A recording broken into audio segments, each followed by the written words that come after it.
Hello and welcome back to my Advent series. We are officially halfway through, which means it's nearly Christmas. The first week was all about hope through the lens of Mary. Last week we focused on peace, and this week's focus is all about joy, so it's going to be a fun one. Advent embraces the way of Jesus and encourages hopeful waiting, courageous peacemaking, resilient joy, and self-giving love in our still suffering world. This year, I'm choosing to mark Advent with an illustration for each week inspired by the Nativity story, other pieces of art, and my own imagination. Now, joy is a hard-won thing. Honestly, I think there is no greater symbol of resilience than joy. And joy isn't just superficial happiness, a smile stuck on your face trying to mask the pain within. Joy comes from within. It's based on more than just circumstances, it actually overcomes them.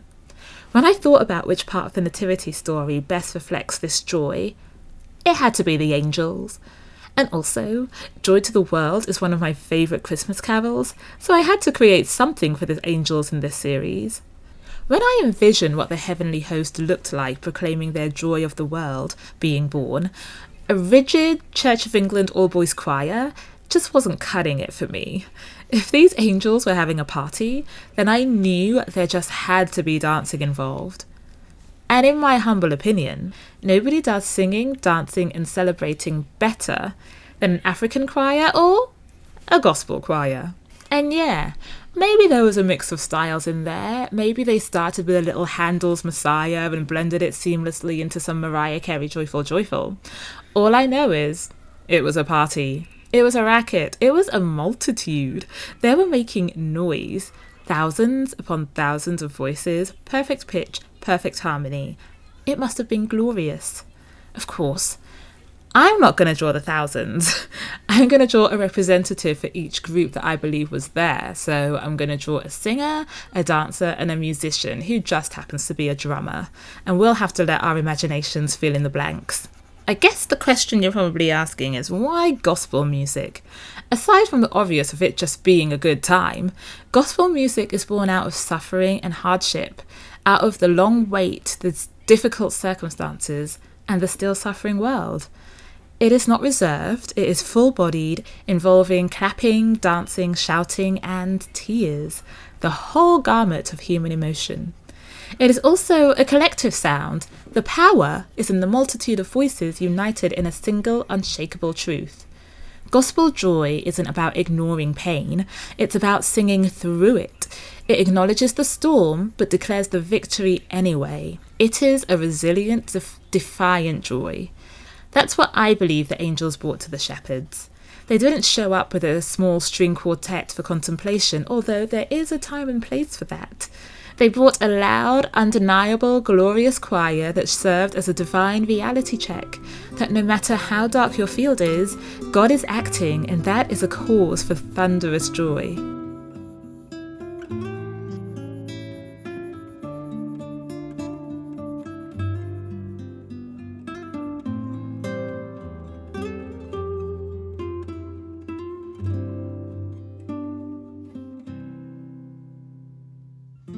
Joy in Advent is rooted in a fact, the arrival of Jesus.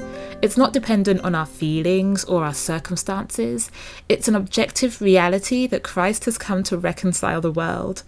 You can be anxious, you can be grieving. These are all true human emotions that we all go through. But the declaration of joy remains true. It's a fact you can lean on even when you can't feel it. Imagine being a shepherd, used to being ignored, and then hearing the most beautiful music in the universe sung just for your ears. You wouldn't worry about looking cool or being composed. You'd just react. Just like the infectious energy of a great gospel choir, the angel's joy invites us to drop our self-consciousness. Joy is an uninhabited response to the magnitude of God's love. It's the difference between tapping your feet lightly and jumping to your feet. Their joy, the joy instilled by the heavenly choir, didn't make them stay put and contemplate. It gave them the energy and the courage to move. Joy isn't the product, it's the fuel for action. The $9,000 Dior calendar won't bring you lasting joy, although I have to admit it does live rent-free in my mind. The chocolates won't. Even if you splurge and got a Lindt calendar with the good chocolate, it still won't. Joy isn't a prize you can earn after the countdown is over. Advent joy is a gift that breaks through the darkness of our lives, just like that loud, brilliant choir broke through the quiet darkness of the shepherd's night. It's the resilient confidence that God has acted, is acting, and will act again.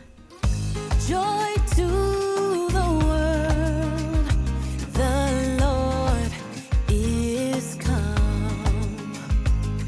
Let earth receive her King. Thanks so much for watching this week. If the theme of resilient joy resonated with you, don't forget to like and subscribe so you don't miss next week when we wrap up Advent with the theme of love. I also love hearing from you, so let me know in the comments below, what is one thing that has brought you joy this week? Until next time, goodbye!